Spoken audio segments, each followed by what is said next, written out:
반갑습니다. 오늘 화요성역 공부 성경 꿰뚫어 읽기 열왕기하 12장부터 나가도록 하겠습니다.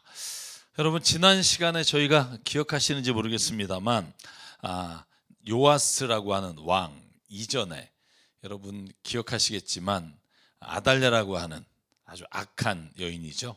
북이스라엘의 아합과 이세벨의 딸이 남유다의 왕처럼 한 7년 동안을 다스리다가 이제 여호야다라고 하는 제사장이 원래 고모의 손에서 자라고 있던 요아스를 왕으로 세웠고, 그 왕이 된 요아스의 이야기가 오늘 12장에 시작됩니다. 이 요아스 왕이 제일 먼저 한 게 뭐냐 하면 여호야다 제사장과 함께 성전을 수리하는 일을 합니다. 여러분 이름 비슷한 왕 누가 있죠? 요시야. 네. 요아스와 요시야가 성전을 수리하는 일을 했네요. 그래서 요아스는 여호야다가 살아있는 동안에는 정말 하나님께 신실한 왕이었습니다. 그런데 그 이후에 어떻게 되는지 저희가 뒤에 살펴보겠지만, 자, 성전을 수리하려고 하는데 문제가 생겼어요. 자, 한번 1절부터 보시면, 자, 요아스가 왕에 대해서 42년 굉장히 오랫동안 통치를 합니다. 그래서 성전을 수리를 해야겠다. 왜냐하면 그 이전에 여러분 잘 아시겠지만 성전에서 여러 가지 이방신을 섬기고 또 하나님을 믿지 않는 그 아달랴부터 그 위에 여러분이 잘 아시는 그 요람 왕이라든지 아시아 왕이 전혀 하나님을 정말 따르지 않았던 왕들이 섬기다 보니 성전이 엉망이 된 거죠. 그래서 요아스가 성전을 수리하려고 이제 여호야다 제사장에게 부탁을 했는데 성전 수리를 안 하고 늦춰지는 거예요. 그래서 여러분 5절까지를 보면 요아스가 여호야다 제사장에게 자 이제 성전을 수리합시다 라고 말을 했는데, 5절에 보면 6절부터 이렇게 돼 있어요. 23해가 지나도록 성전 수리를 안 하는 거예요. 23년이 지났는데. 자, 그러니까 요아스가 여호야다에게 말합니다. 왜 성전을 수리하지 않습니까? 근데 왕이 가만히 보니까 제사장들은 성전을 수리를 하려고 하는 마음은 있으나 성전을 그러니까 수리할 헌금을 모아서 그것을 가지고 성전을 수리하는데 넘기질 않는 거예요. 자, 한번 볼까요? 이렇게 돼 있죠. 왜 고치지 않습니까? 담당 회계로부터 돈을 받아 두지 마십시오. 그러니까 제사장이 돈을 받지 말고 수리를 하는 사람에게 직접 돈을 넘기도록 하십시오. 자, 이걸 보면 죄송해요. 여호야다가 그랬다는 게 아니고 뭔가 중간에 돈이 수리해야 될 곳으로 가야 되는 돈이 제사장들의 손에서 전달되지 않는 거예요. 건축업자들한테. 그러니까 특단의 조치를 내린 거죠. 이제 성전에 헌금하는 돈은 무조건 성전 수리하는 사람에게 직접 넘기고 제사장은 타치하지 마십시오. 자, 그래서 어떻게 돼요? 제사장 여호야다는 9절에 보니까 성전 궤를, 그 헌금 궤를 가져다가 구멍을 뚫어서 성전 앞에 두고, 그리고 그 성전에 들어오는 헌금을 수리하는 사람에게 직접 넘겼습니다. 그 성전 안에 회기를 담당하는 사람을 거치지 않고. 자, 그렇게 되니까 어떻게 돼요? 10절부터 보면 헌금이 가득 찰 때마다 왕실의 서기관과 대제사장이 성전에 들어가 헌금을 쏟아서 그걸 가져가는 게 아니라 바로 성전 공사를 담당하는 감독관들에게 바로 전달하는 거예요.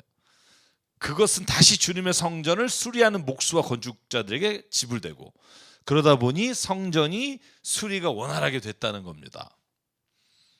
자, 제가 이걸 가만히 보면 이 제사장이나 레위 지파나 성전에 관여된 사람들이 유혹을 이기지 못하는 경우가 있지 않았나 하는 생각이 드는 거예요. 오늘날에도 마찬가지잖아요. 여러분 뭐 방송국에서 나오는 교회 비리 그러면 제일 먼저 뭐예요? 돈이잖아요. 왜 그럴까요? 이 돈이라는 게 그런 것 같아요. 특성이 자본주의 사회는 더욱더 그렇고요. 이것으로 정말 사람이 못할 게 없잖아요. 그러니까 이 헌금이 들어왔을 때 아예 제사장 손을 거치지 말고 바로 성전의 목적에 따라서 쓰이는 것이 좋겠다. 이게 요아스의 생각이었고 여호야다도 동의를 해서 이런 일을 진행한 거죠.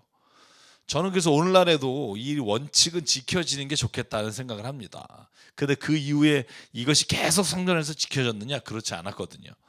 그러니까 제사장이나 제사를 담당하는 사람에게 이 돈을 맡기지 말고 돈에 관한, 헌금에 관한 건 직접 왕과 그리고 제사장이 거기에 헌금을 쏟아내긴 했으나 거치지 않고 직접 관리하는 게 좋겠다라는 판단은 저는 오늘날에도 유효하지 않나 이런 생각을 하게 돼요. 자, 그러면 제사장은 어떻게 먹고 사느냐?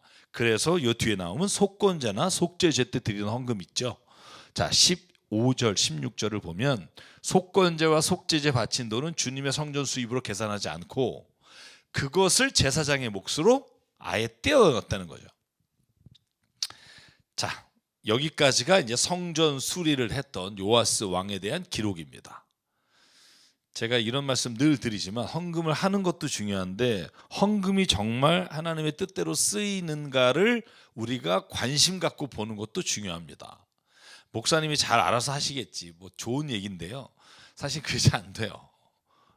그래서 저는 아예 그냥 이걸 조금은 분리해서 하는 게 훨씬 더 목회자와 또 교회를 위해서 좋은 일이다라는 생각을 늘 하고 있습니다. 자, 그러면 그 다음에 요아스 왕은요, 전쟁에서도 다 승리하기 시작합니다. 정말 오랜만에, 그죠?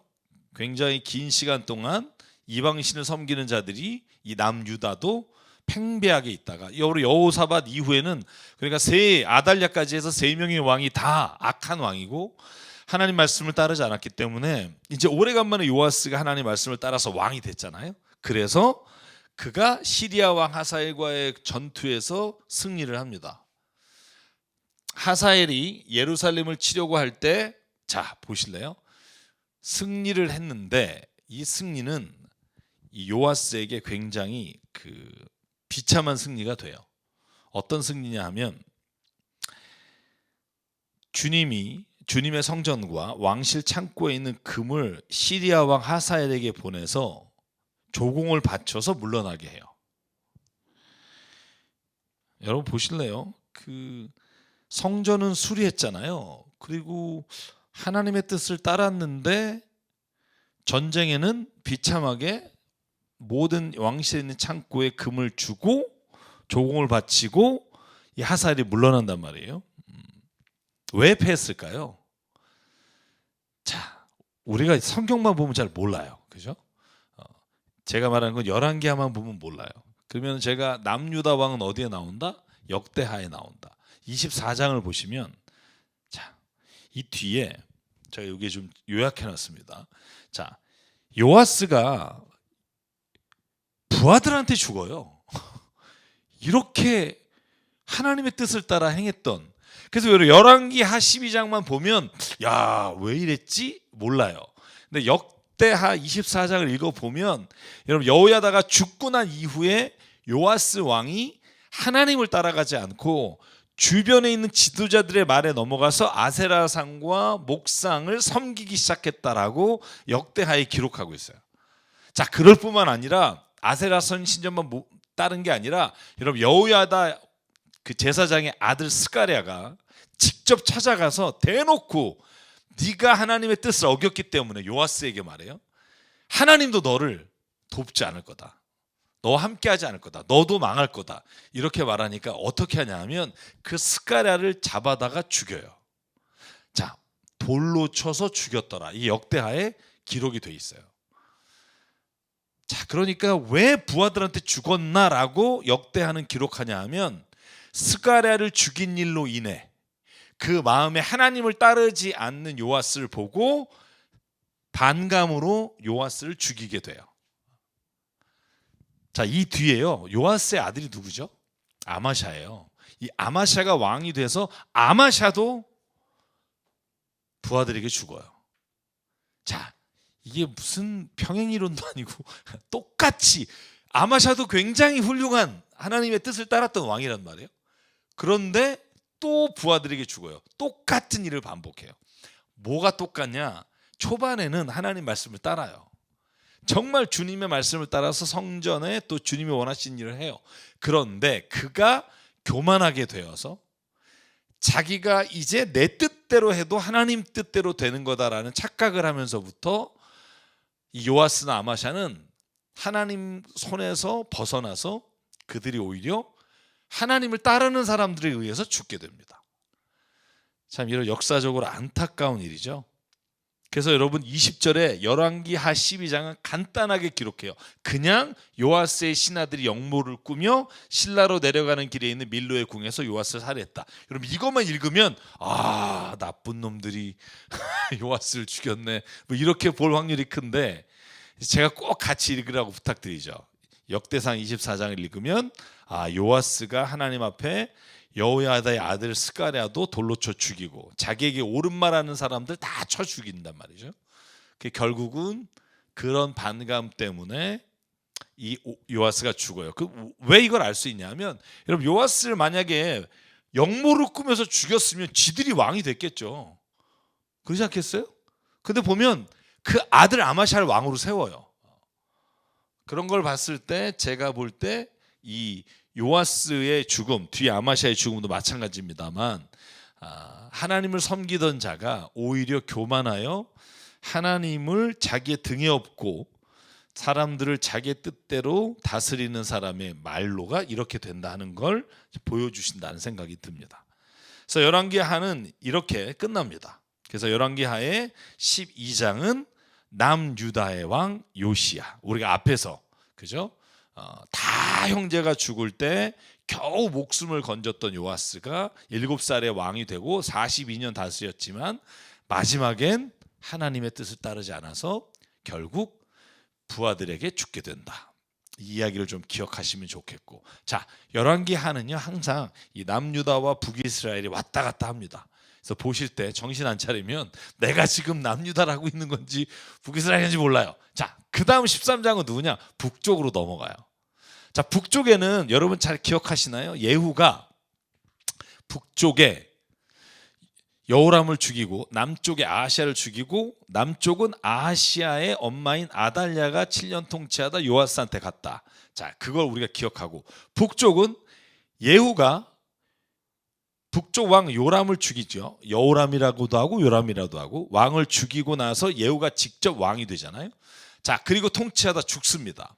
그 다음에 아들이 누구냐? 여호야하스, 여호아하스라는 아들이 왕이 돼요. 자, 이름 헷갈려요. 여호아하스가 아들이고 그 아들이 여호야스예요. 그래서 여호아하스, 여호야스. 쉽지 않습니다. 남유다의 요 둘 중에 누가 똑같은 이름의 왕이 있죠? 여호아하스하고 여호야스 중에 남쪽에 똑같은 이름 하나가 있습니다. 마지막 남쪽의 마지막 왕이 시드기야잖아요. 그 전에가 여호와긴, 그 앞에가 여호와김, 그 앞에가 누구죠? 여호아하스가 또 한 번 나오죠, 그죠? 여호아하스가 나옵니다. 그리고 여호아하스 앞에가 참 그 좋은 왕들이 나오는데 이 뒤에는 아주 다 나쁜 왕이 나옵니다만.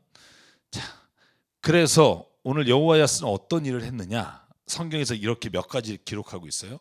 사마리아에서 17년 동안 왕이 됐습니다. 자, 사마리아는 북이스라엘이란 말이고요. 자, 주님 보시기에 악한 일을 했고 이스라엘에게 진노하셔서 시리아의 하사엘 왕이 손에 그를 넘기시고 계속해서 하사야를 베나닷의 손에 넘기셨다. 자, 요게 이제 여호아하스가 하나님 앞에 악을 행하고 결국은 그것으로 인해 시리아에게 계속 괴롭힘을 당한 거죠. 자, 여러분 혹시 지옥이란 드라마 보셨나요? 넷플릭스에? 저는 하도 요즘 그 나온 지 얼마 안 됐는데도 논란이 많아서 야, 지금 공부하듯이 봤습니다. 근데 완전히 기독교에 대한, 그러니까 교회를 비난하는 게 아니라 저는 거의 처음인 것 같아요. 드라마에서 기독교나 종교가 가지고 있는 신학적인 입장, 신학관을 건드린 정말 유일한 드라마인 것 같아요. 물론 현상적으로는 건드린 적이 있습니다. 예를 들면 그런 거죠. 원죄라는 걸 만들어낸 건 인간에게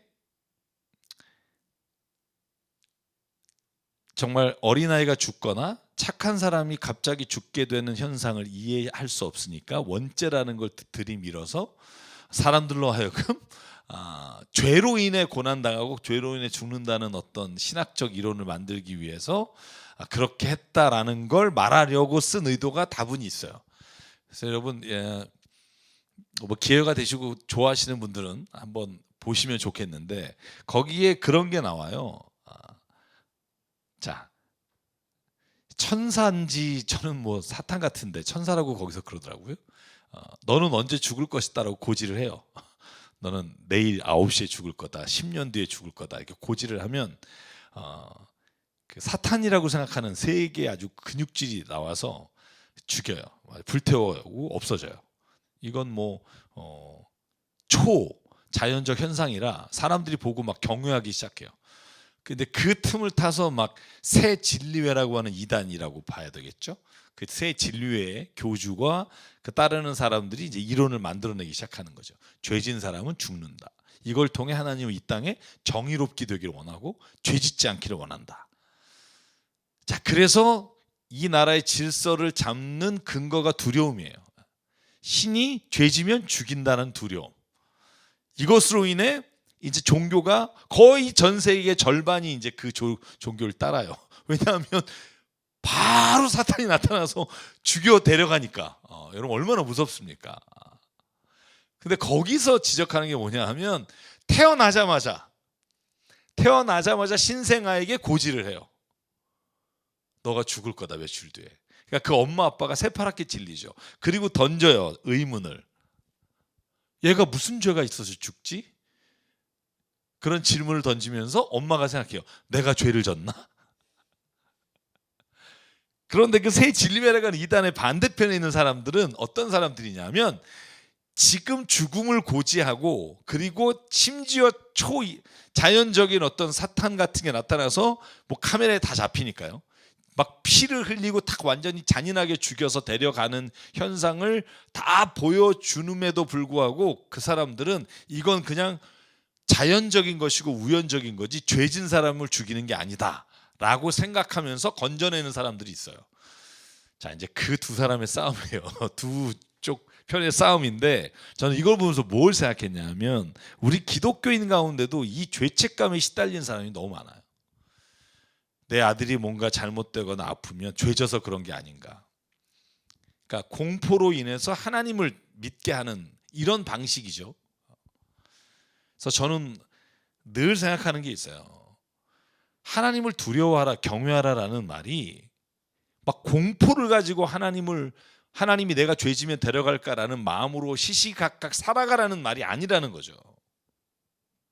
그러니까 하나님을 두려워하는 건 뭐냐? 하나님의 살아계심을 인정하는 거잖아요. 하나님을 두려워하는 말이 공포하라는 말이 아니에요.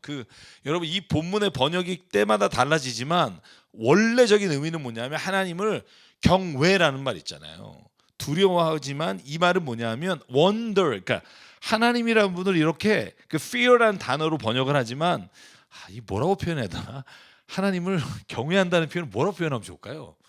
보세요. 이 무서워한다, 공포한다 이런 말이 아니에요. 이건 하나님을 정말 신비로우신 분. 그러니까 하나님은 정말 우리의 이성의 영역을 넘어가시는 분. 여러분 우리가 만약에 이 이론을 여기에 나오는 것처럼 예를 들면 여호아스가 잘못해서 하사엘이 그들을 괴롭혔더라라는 말이 여러분 우리가 정말로 세상을 살아가면서 모든 일의 근원을 이 하나님과의 관계에서 죄를 졌기 때문에 벌을 하신다라는 생각을 하게 되면 여러분 우리 기독교인이요. 그래서 우울증 환자가 많은 거 아시죠? 자존감이 낮은 거 아시죠? 기독교인을 이렇게 심리 테스트를 하면. 그래서 저는 늘 말해요. 하나님을 두려워하는 것보다 하나님이 정말 좋아하는 단어는 하나님을 사랑한다는 거예요. 여러분 신명기 6장 5절 가장 중요한 핵심적인 율법의 메시지예요. 뭐예요? 내 마음을 다하고 목숨을 다하고 뜻을 다하고 힘을 다하여 주 너의 하나님을 사랑하라예요. 하나님을 공포하라, 두려워하라 이 단어보다 훨씬 성경 안에서 말하고 있는 게 뭐냐 하면 하나님을 사랑하라는 거예요. 저는 그래서 우리 기독교가 정말 많은 사람들에게 죄책감과 막 두려움의 종교로서가 아니라 하나님이 너를 얼마나 사랑하는지라고 하는 단어를 깨닫게 됐을 때 오히려 세상의 범죄율이 더 낮아질 거라는 거죠. 여러분 지옥이라는 드라마에서는요, 그 이단이 강조하는 게 있어요.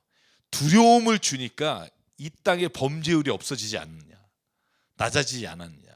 여러분 근데 그건요 큰 상관이 없습니다. 공포가 많다고 해서 범죄율이 줄진 않아요. 왜 그러냐면 중국에 마약을 하면 사형입니다. 마약이 줄지를 않아요. 여러분 사람이 처음엔 두려워요, 어떤 법이. 근데 그걸 한번 범하고 나면 여러분 그냥 포기하게 될 때가 진짜 무서운 거예요.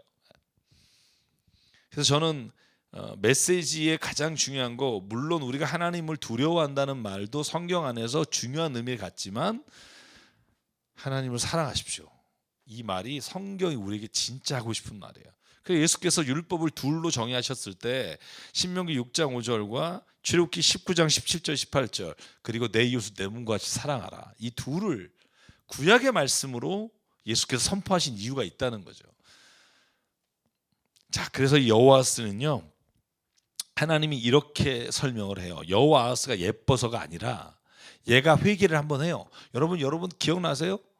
북이스라엘의 아합이라고 하는 진짜 악독한 왕이 하나님한테 회개하니까 그의 생명을 살려주시잖아요. 자, 여기도 간절히 용서를 구해요. 그랬더니 하나님이 어떻게 해요? 간구를 들어주시고 시리아 왕으로부터 그를 건져내 주신다, 이렇게 돼 있어요. 근데 그 왕을 위해서가 아니라 여기에 반복되는 거, 오늘 지겹게 나올 겁니다. 그 이스라엘 백성을 불쌍히 여기셔서예요. 이 단어가 굉장히 중요합니다. 이따가 반복되는 말이 그거예요. 그래서 이스라엘 자손은 예전처럼 편안하게 살게 됐다. 그럼에도 불구하고 이스라엘 자손은 죄를 짓게 한 여로보암 가문의 죄로부터 돌아서지 않았다. 끊임없이 이렇게 됐을 때 사실은 예루살렘 성전의 멸망 혹은 바벨론 포로의 이야기가 우리가 한 번 잘못하면 딱 벌 주고 한 번 잘못하면 벌 주고 이런 식의 어떤 하나님께서 주시는 책망이 아니라 근본적으로 하나님의 뜻으로 돌아오지 않는 인간에 대한 하나님의 심판이라고 보는 것이 맞다고 보죠. 자, 그렇게 여호와스는 뭐 이렇게 끝나요. 자, 북이스라엘 중에 왕이 이제 짧게 하고 호세아 때 끝납니다. 자, 그 아들이 이제 여호와스입니다. 여호와스는 정말 간단해요. 여호와스는 악을 행하더라, 그리고 죽었더라요. 그 중에 딱 에피소드가 하나 있어요. 그게 뭐냐면 엘리사와 관련된 거예요. 자, 엘리사가 병이 들었어요. 그랬더니 이제 여호와스가 찾아갔어요. 찾아갔더니 엘리사가 기특하잖아요. 나쁜 놈인데 병 들었다고 찾아왔어요. 그래서 뭐라고 엘리사가 말하냐면, 자, 여호와스가 눈물을 흘리며 말해요. 나의 아버지 이스라엘의 병거와 마성이시여. 자, 존경했던 것 같아요. 그러니까 엘리사가 말해요. 활과 화살을 가져오십시오. 자, 활과 화살을 가져와요. 그랬더니 동쪽 창문을 여십시오. 그리고 활을 쏘십시오. 그러니까 활을 쫙 쐈어요.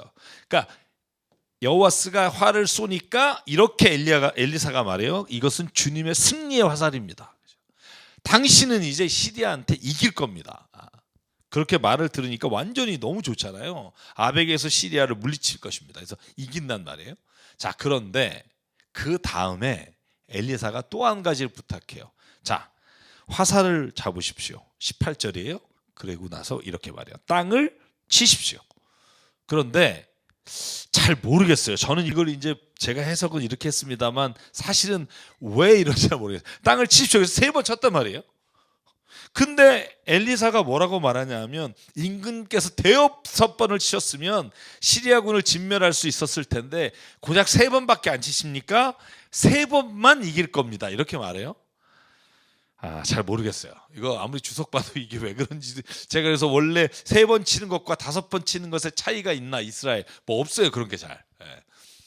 그래서 이걸 제가 그냥 제 혼자 생각엔 아마 여기에 빠져 있는 단어가 있지 않나, 뭐 이런 생각해봐요. 엘리사가 한번 마음껏 쳐봐라. 근데 3번밖에 안 쳤는지 사실 모르겠어요. 그래서 결국 어떻게 돼요?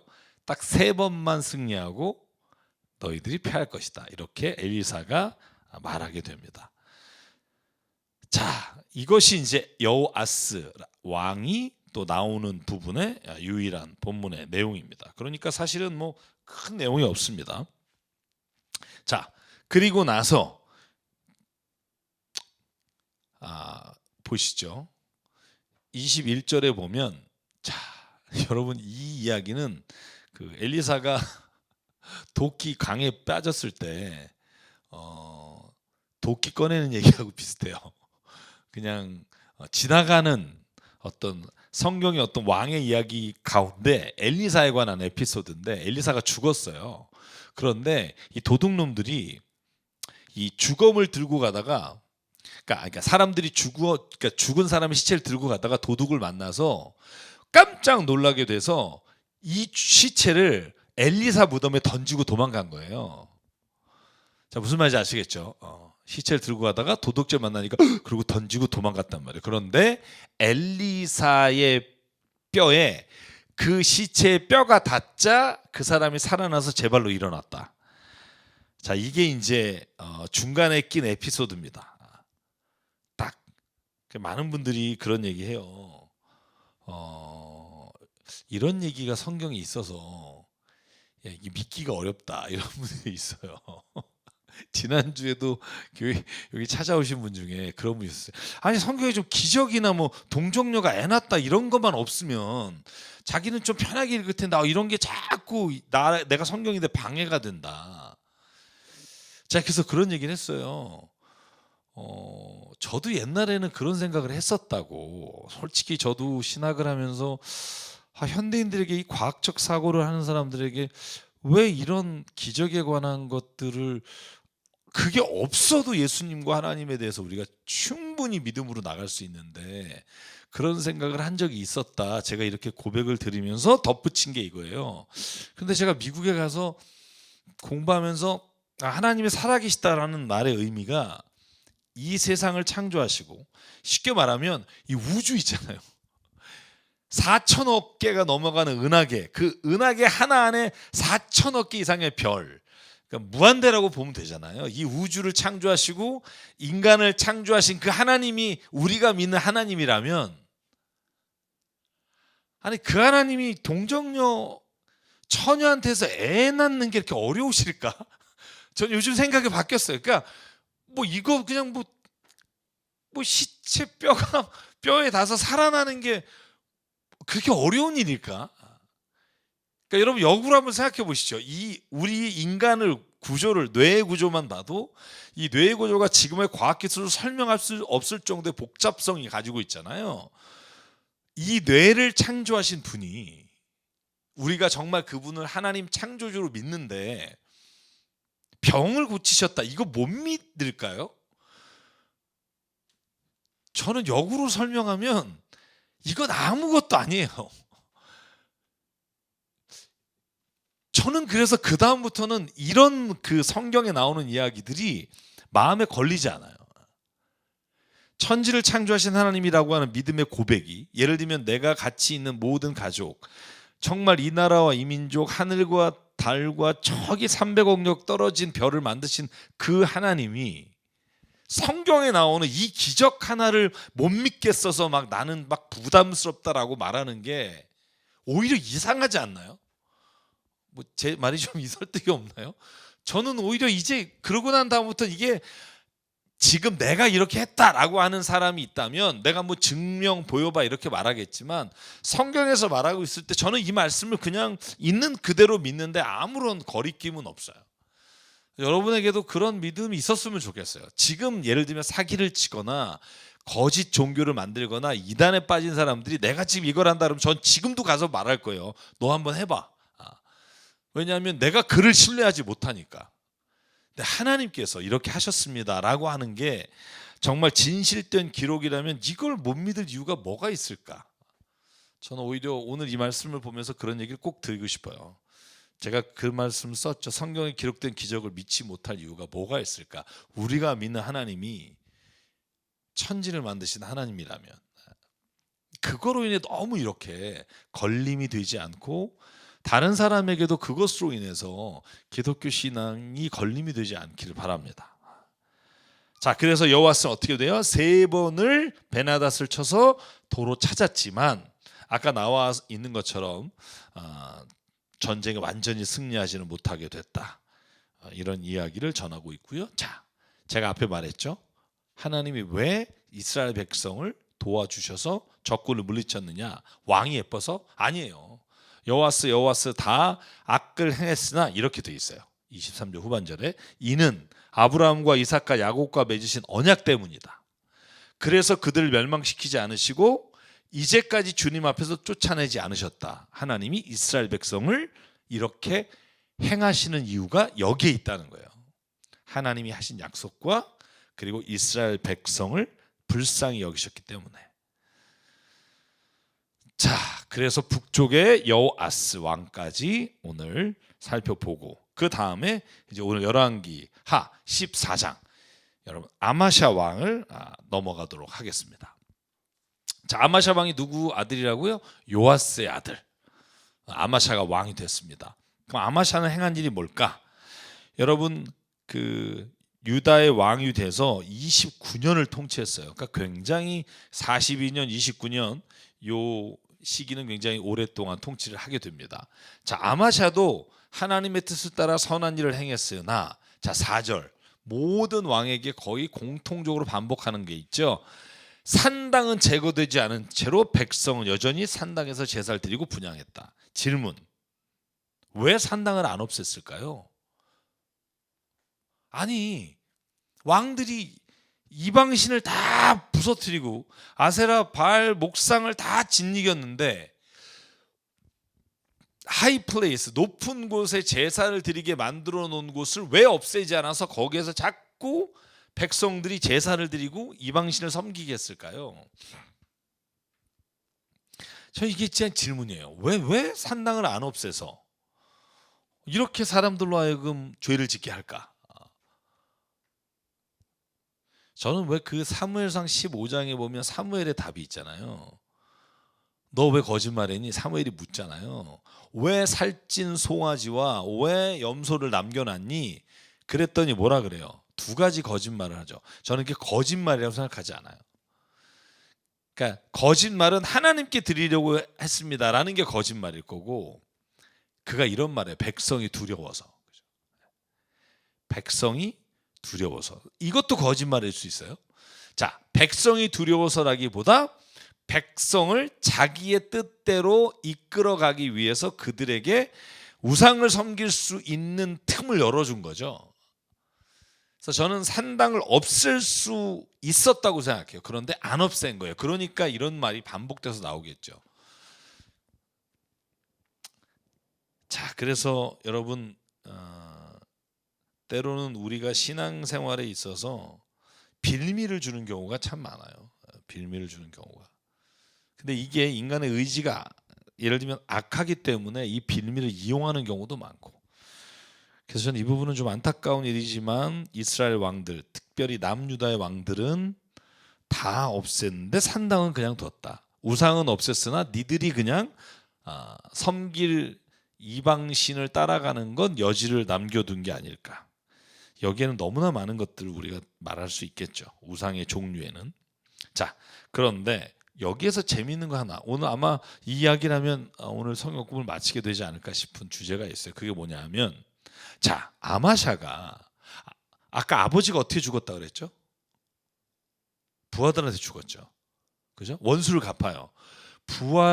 아버지를 살해한 신하들을 처형했어요. 근데 요 6절이 굉장히 저는 해석하기가 어려운. 자, 왜 그런지 한번 볼까요? 그러나라고 돼 있어요. 자, 그는 처형한 신하의 자녀는 죽이지 않았다. 그것은 모세 율법서에 기록된 말씀을 따른 것이다. 뭐라고 써 있다고요? 거기에는 아버지가 자녀 대신 처형돼서도 안 되고 자녀가 아버지 대신에 처형돼서도 안 된다. 오직 각 사람은 자신이 지은 죄를 따라 처형돼야 한다라고 말씀하신 명령을 따랐다는 거예요. 자, 질문. 자, 이게 어디 나올까요? 목사님들도 뭐 나도 못 외웠으니까 신명기 24장이에요. 자, 16절에 나와요. 자, 그런데 이게 진짜 오리지널 하나님의 율법에 나오는 내용일까? 죄를 범하면 그 잘못한 사람에게만 하지 자녀나 부모가 그 죄로 인해서 대신 처형되지 않는다라는 말이 많을까요?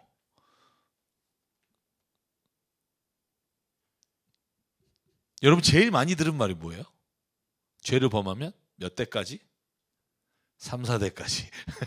그죠? 제가 보여드릴게요. 자, 출애굽기 34장 여러분 출애굽기만이 아니라 민수기에도 나오고 뭐라고 돼 있냐면 너희가 하나님의 말씀을 따르면 1000대에 걸쳐서 수천 대에 이르기까지 하나님이 은혜를 베풀 것이고 악과 죄와 허물을 용서할 것인데 죄를 범하는 사람들 가만두지 않겠고 아버지가 죄를 지으면 본인뿐 아니라 3, 4대 자손에게 뭘 내린다? 벌을 내린다.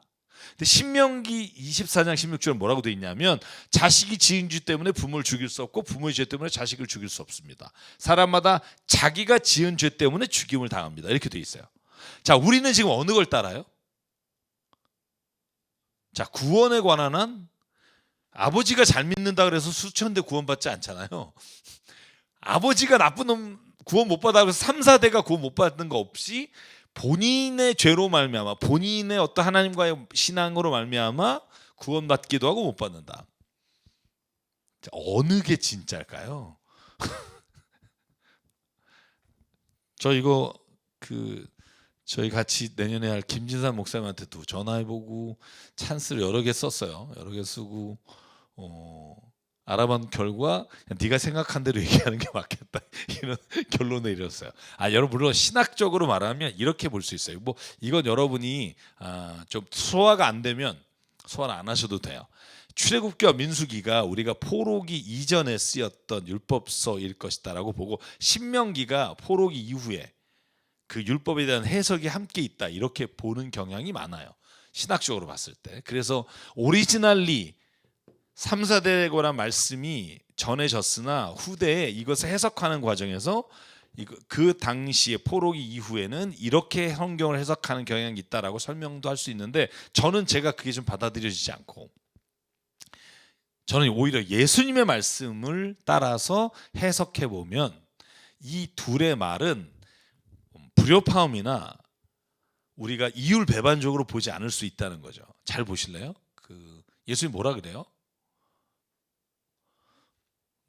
너희가 들은 바 원수를 미워하라 하였으나 내가 너희에게 말한다. 뭐 하라? 원수를 사랑하라. 그죠? 너희를 박해하는 사람한테 뭐 해라? 기도해라. 그죠? 자, 이 두 개가 배치되는 이율배반인가요? 자, 왜 우리가 그렇게 생각 안 하죠? 구약의 하나님하고 신약의 하나님이 달라졌다고 생각 안 하죠? 하시나?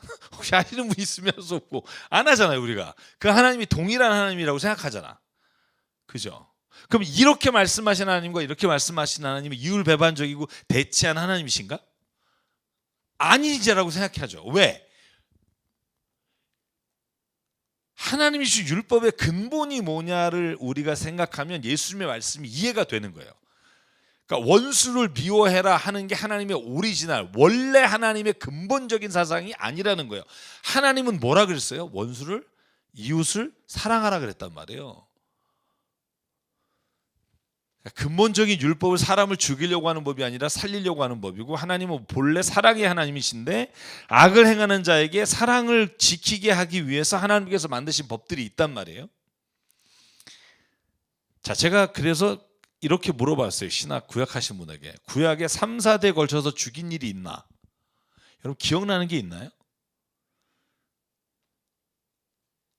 물론 전쟁 중에 전멸한 적은 있어요. 다 죽인 적은 있어요. 아버지와 아들 싹 죽이거나. 그죠? 근데 이스라엘 백성의 누구든지 죄를 진 것 때문에 3대를 가져다가 이렇게 죽여라 해서 3대를 죽인 적이 있나? 라고 보면 사실 기억나는 게 없어요.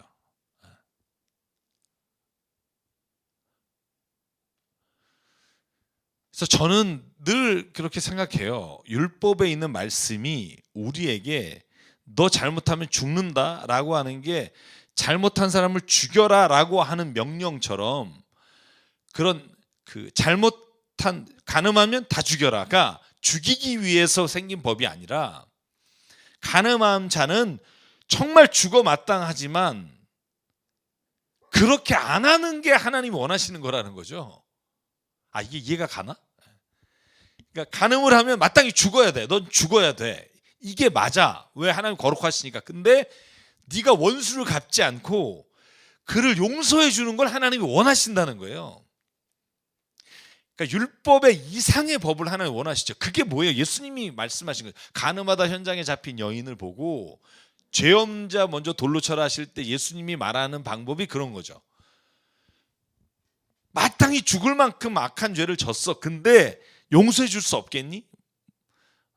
그죠? 오늘 이 말씀도 그래요. 3, 4대에 걸쳐서 벌할 것. 하나님이 다 죽이고 싶어서 이 법을 만드신 게 아니라 정말 누군가를 죽이는 일이 악한 일이라 3, 4대에 걸쳐서 정말 이 악한 것들의 영향력이 가는 걸 생각하면 정말 이건 안 좋은 일이지만 여러분 그 당대에만 죄를 받을 것이다. 그리고 예수님은 뭐라고 말해요? 원수도 용서해라 이렇게 돼 있단 말이에요. 하나님 원하시는 거 뭐냐면 이쪽이죠. 그런데 여러분 우리가 그래서 최소법이라 그러잖아요. 율법을. 율법이 왜 눈에는 눈이라고 했다고요? 이유가 뭐냐면 사람이 내가 아는 내 가족의 누군가가 눈을 다치게 했을 때 눈만 뽑지 않아요. 죽여버리지. 여러분 그게 인간의 인지상정인데 그걸 못하게 하는 법이라고 말씀드렸잖아요. 최소한의 법.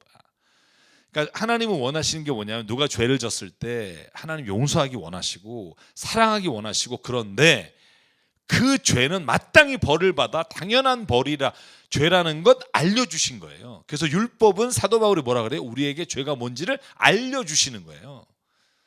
너희가 살인하면 넌 반드시 죽는다. 이게 너를 죽이겠다의 초점이 있지 않아요. 살인은 정말 네가 죽을 만큼의 심각한 죄라는 걸 알게 하시는 게 율법이다. 그러나 예수님의 완성이라는 의미는 뭐냐 하면 그러나 그런 죄를 네가 당했을 때도 그를 용서하고 그에게 선을 베풀 수만 있다면 그게 하나님의 마음이다. 그래서 하나님 우리를 용서하시는데 하나님의 말씀대로 하지 않으시고 용서하시잖아요. 그죠? 어떤 죄인도 자기가 대신 십자가에 죽으시고. 그래서 저는 이 말이 이율배반적이 아니라 하나님의 본질적인 말씀의 의미는 박해하는 자를 위해 기도하고 원수를 사랑하고 그것을 해내기를 바라는 거죠. 근데 그러지 못할 때도 이 최소한의 법은 지켜라 라고 주신 것인데 그것마저도 이렇게 점점점 하나님의 본래 의도의 법으로 나는 바뀌어왔다라는 생각을 하게 돼요. 자, 그래서 마지막 14장 아마샤도 똑같은 결론에 이릅니다. 처음에는 하나님을 잘 섬기다가 자 전쟁에 승리하다 보니 이런 걸 뭐라 그러죠? 자뻑이라 그러나요? 자뻑이 들었어요. 와, 내가 이제 다 이길 수 있어. 그래서 어떻게 돼요? 북이스라엘에 전쟁하자고 달려들어요.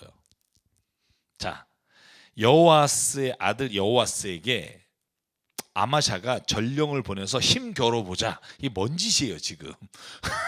아니 자기가 이방 옆에 있는 나라들 전쟁에서 승리했다고 한번 겨뤄보자. 그러니까 여러분 오죽하면 북이스라엘 여호아스가 야 너 왜 미쳤니? 이렇게 말해요. 미쳤어? 네가 진짜 교만이 하늘을 찌르는구나. 그죠? 자 보실래요? 10절 네가 에돔을 쳐서 이기더니 너무 오만해진 거 아니니? 차라리 왕궁이나 머물지. 네가 누리는 영광이나 누리지 왜 전쟁을 하자고. 죄송해요. 쥐알이야 이런 거죠. 자 그리고 이렇게 말해요. 어찌하여 너는 너 자신과 유다를 멸망시킨 화근을 스스로 불러들이냐. 여러분 그랬는데도 아마샤는요 끝내 전쟁을 일으켜요. 자 그리고 어떻게 돼요? 유다의 군대가 쳐들어갔지만 이스라엘 군대에게 패해요. 그래서 아마샤가 전쟁에 패합니다. 자 교만한 이 아마샤가 어떻게 돼요? 마지막에 자 역대하 25장을 보면 이렇게 돼 있어요. 자 열왕기하 12장 14장에는 안 나옵니다. 자 에돔을 학살하고 돌아올 때 막 기분이 너무 좋았어요. 그래서 범한 죄가 뭐냐 하면 그 에돔 사람이 섬기던 이방신들을 가져와서 거기에 분향하고 경배를 해요. 그러니까 선지자가 가서 그에게 임금님께서 어떻게 이런 이방신에게 제사를 드릴 수 있습니까? 하니까 아마샤가 네가 나의 고문으로 생각하니? 나는 너를 고문으로 생각한 적이 없어. 맞아 죽지 않으려면 조용히 해. 그러니까 예언자가 그치고 이렇게 말해요. 나의 충고를 받지 않으신 걸 보니 하나님이 당신을 망하게 하실 겁니다.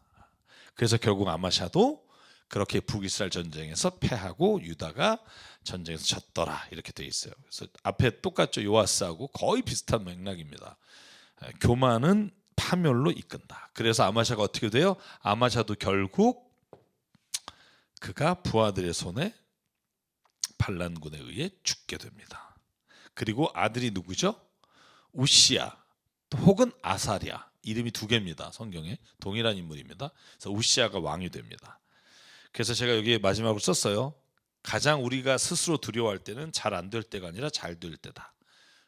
교만해질 때, 그때가 가장 위험할 때고, 그때가 진짜 하나님 없이도 살 수 있을 것 같은 때다.